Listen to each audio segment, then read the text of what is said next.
Which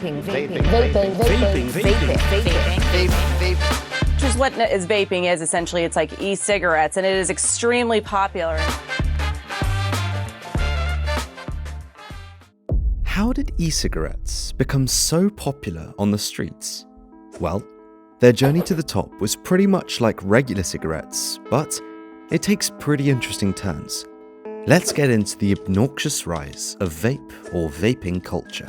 There's a new trend in town: vapes, also known as lung deodorant.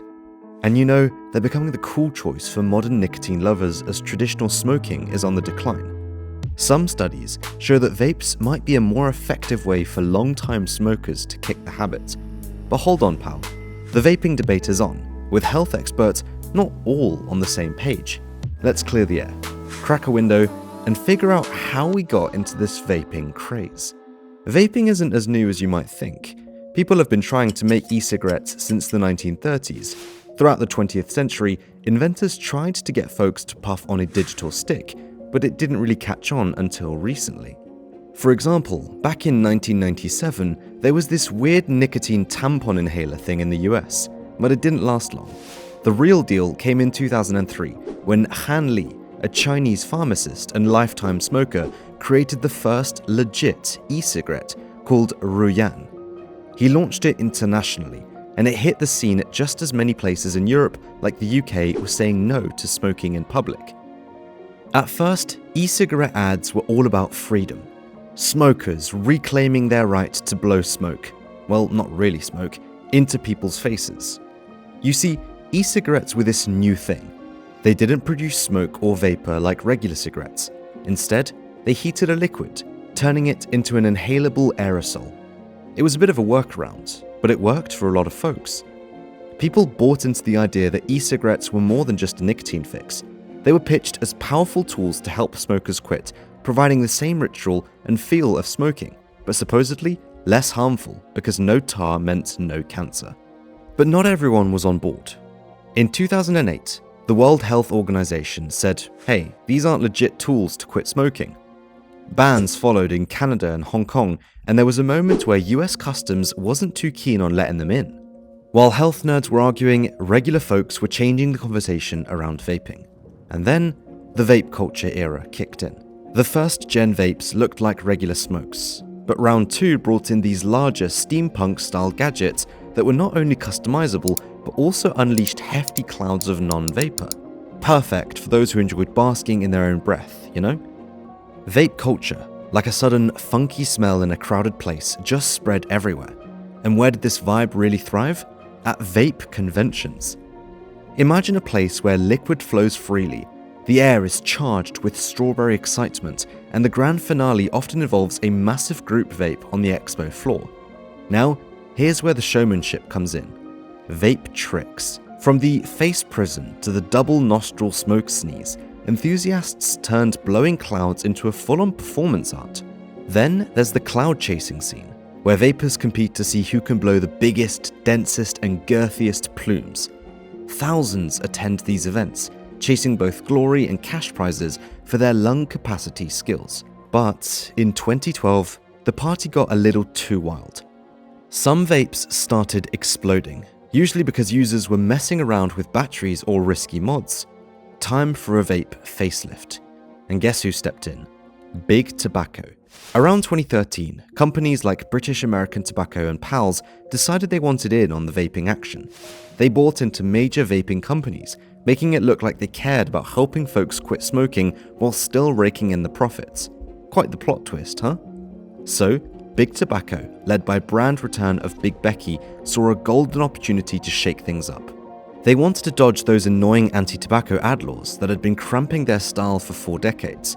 Big Becky made a flashy comeback on TV using a familiar playbook. Suddenly, vapes weren't just tools to quit smoking. They were cool, empowering gadgets that could transport you through town on your very own giant vapor nipple. Yeah, they went there. Enter Lolly Odd Incorporated, dropping a huge $135 million to snag Blue ISA Gretz. They flooded the market with their diet cancer cyber sticks, backed up by celebrity endorsements. I've been a smoker for 20 years, and I just found the smarter alternative. Blue e-cigs. Because who better to preach responsible nicotine use than Jenny McCarthy, right? I love being single, but here's what I don't love. Your kids? A kiss that tastes like an ashtray. Big Becky's bags of cash did their thing, doubling vape sales in just a year. Then came 2014, the year when vape became the word of the year according to the Oxford English Dictionary. But I know it's getting weird, but 2015 was a game changer. Philip Morris swooped in, grabbing a 35% stake in a little company called Juul.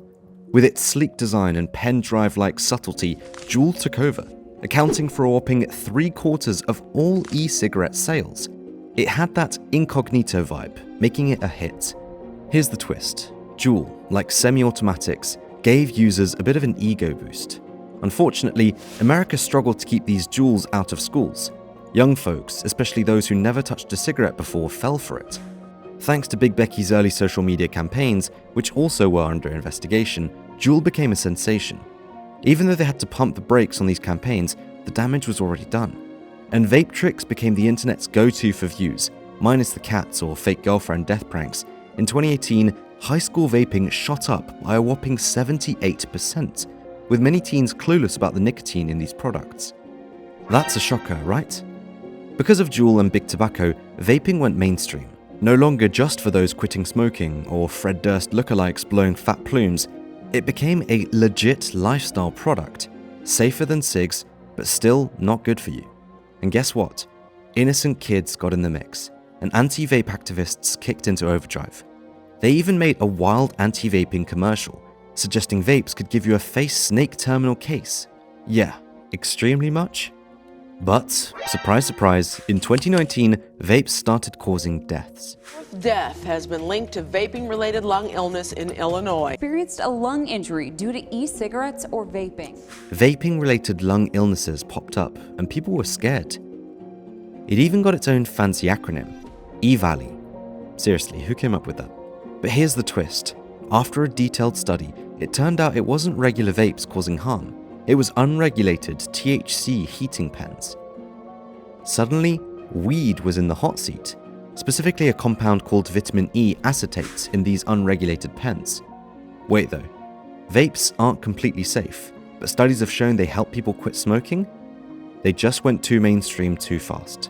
So, in a nutshell, that's how vaping became the crisis it is in America today. If you didn't know before, now you know.